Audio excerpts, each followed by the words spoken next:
Hola a todos. Scopeo, el Observatorio de la Formación en Red, entrevista hoy a José María Antón, secretario general de Virtual Educa. Bienvenido. Don José María Antón es funcionario del Ministerio de Educación y Ciencia y secretario general, desde 2003, de la Secretaría General de Virtual Educa. Anteriormente, entre otros cargos, ha sido director del Centro Regional de la UNED en Miami, de la Universidad Nacional de Educación a Distancia, director del Departamento de Programas en la sede central del Instituto Cervantes y agregado de Educación y Ciencia en el Consulado de España en Los Ángeles del Ministerio de Educación y Ciencia. José María Antón es secretario de Virtual Educa desde el año 2003. La entrevista que mantenemos con él hoy pretende sugerir cuál es la evolución y perspectiva del e-learning a un lado y al otro lado del charco, aprovechando el conocimiento que tiene nuestro invitado en sus años de dirección de Virtual Educa. Para ello, si le parece bien, pasemos a preguntar primero, desde su posición, ¿puede resumirnos cómo ha visto la evolución del e-learning en Iberoamérica en estos 7 años? Y en este sentido, ¿lo ha hecho igual a un lado y al otro lado del charco? Por empezar, hola a todos, por empezar por el final, no, la evolución es distinta. Allí había un problema de conectividad importante. Los informes de la CEPAL, la Comisión Económica para América Latina y el Caribe, muy interesantes en estos temas. Hay uno especialmente sobre la sociedad de la información en América Latina. Contaban hace esos mismos años que toda la conectividad que había en América Latina era la misma que en la ciudad de Seúl y que solo en la ciudad de Sao Paulo había la mitad de conectividad, de forma que había un problema de conectividad que no existía aquí. Por lo tanto, la evolución del e-learning ha sido distinta. Digamos que en América Latina y el Caribe se centra más en conceptos relacionados con la innovación en educación, que específicamente con lo que aquí entendemos por e-learning. De alguna manera, aquí el e-learning es, primero, un e-learning aplicado al tema de la formación y en el ámbito universitario muy relacionado con plataformas universitarias o universidades en línea.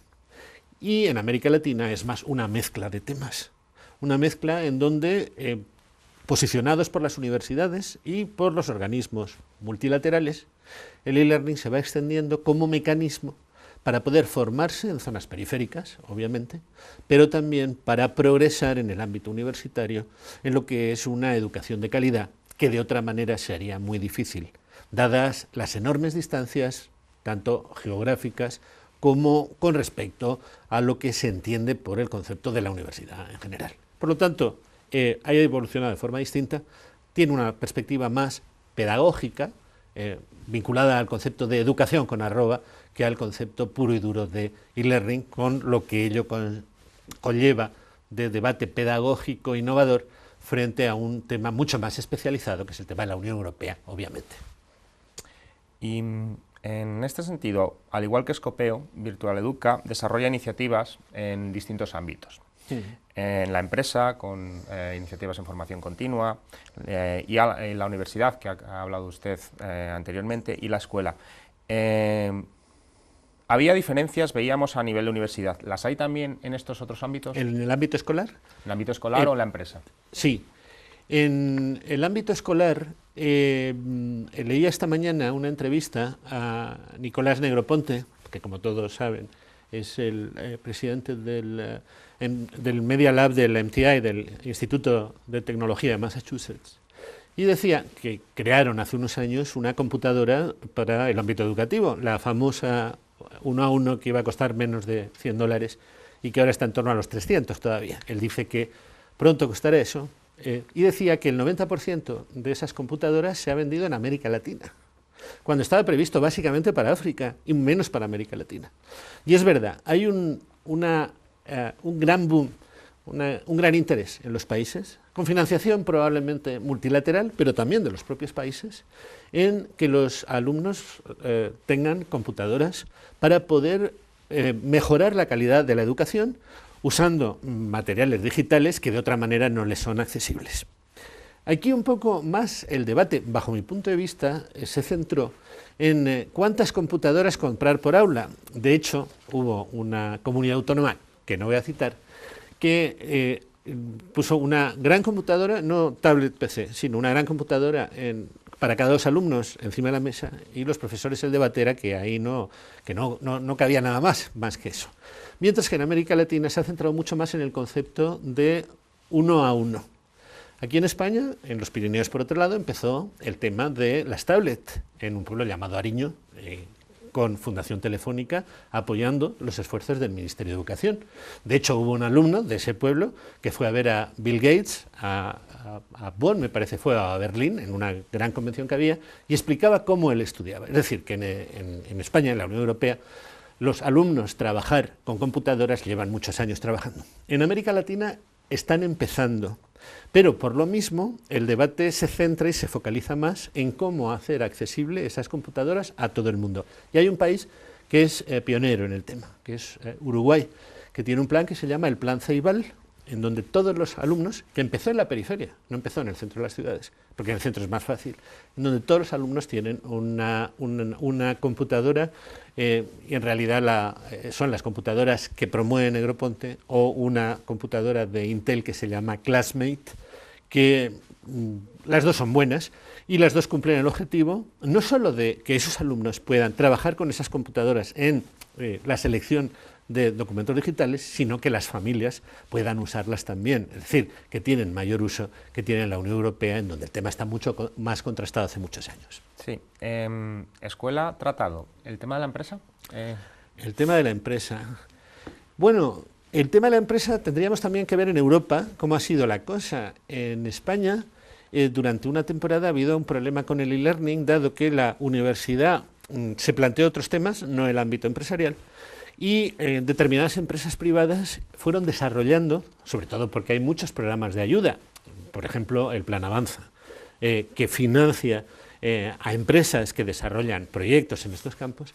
Entonces ha estado muy financiado el tema profesional, ha habido una serie de empresas que han trabajado en eso, pero todavía los empresarios no están seguros de que el e-learning en español para España pueda usarse para que los trabajadores completen su formación, y por lo tanto del dinero que las empresas tienen que dedicar a la formación o devolver al Estado, muchas veces devuelven. ¿Por qué? Porque el trabajador no tiene varias horas cada tarde para ir ahí a formarse a un centro presencial, y todavía hay determinadas dudas con el tema del e-learning. Obviamente la solución a esto pasará por el tema de la calidad. En América Latina, y América Latina no es un país, son muchos.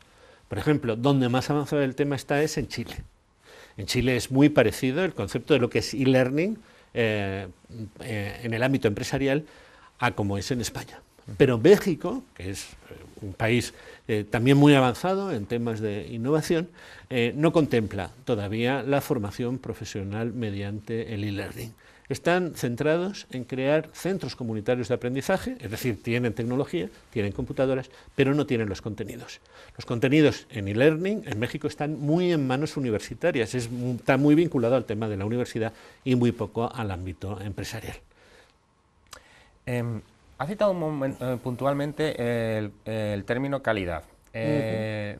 Ustedes fueron, junto con otras entidades, promotores de lo que ahora ya es una norma, UNE, las 66.181, Exactamente, 66.181, calidad de la formación virtual, que está pensada más para la formación no reglada. ¿Hay una traslación de este tipo de normativa a Iberoamérica en estos momentos? ¿Se está promoviendo algo así? Quizás junto con España, o teniendo a España como referencia. Claro, la norma originalmente fue por lo que estábamos comentando, es decir, las dudas en el ámbito empresarial. Entonces se pensó que AENOR, y es una norma que nosotros impulsamos y que AENOR asumió como propia, en colaboración con una fundación que es Fundibec, la Fundación Iberoamericana para la Gestión de la Calidad, que está en AENOR. Digo, por ver la vinculación que hay entre AENOR y normas potenciales para América Latina. Fundivec, por otro lado, es un programa de la Cumbre Iberoamericana de Jefes de Estado y de Gobierno, es decir, el programa Iberqualitas que gestiona Fundivec. No quiero entrar en demasiados datos de entidades porque es muy complicado. Entonces hay un programa, de todas formas, para América Latina. Lo que nosotros hemos percibido de la norma que impulsamos nosotros, y por lo tanto los primeros culpables somos nosotros, es que se centra mucho en la certificación de cursos y en la certificación no de procesos de e-learning, sino de las personas que imparten los cursos, es decir, de los tutores. Y el otro día en una jornada que hubo en el Ministerio de Industria, yo creo que con razón, y lo digo como impulsor de la norma, se quejaban en el ámbito, los representantes del ámbito empresarial, de que es demasiado rígida. Por lo tanto, para América Latina, no, es decir, AENOR está en muchos países, va a promoverla, pero eso solo va a funcionar en las grandes empresas. En universidades corporativas, por ejemplo, pues no sé, Petrobras, el Petróleos de Brasil, que tiene una gran universidad corporativa, muy probablemente un tipo de norma así sea fundamental para todo lo que ellos hacen en e-learning, que es mucho y muy bueno. Pero, sin embargo, hemos empezado a desarrollar otra norma.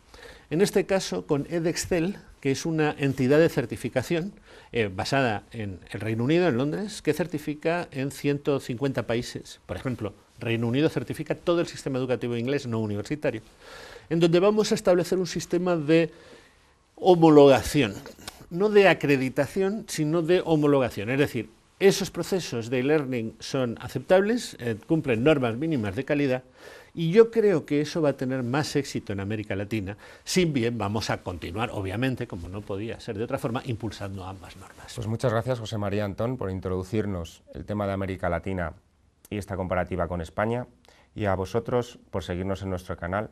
Os convidamos para nuevas entrevistas.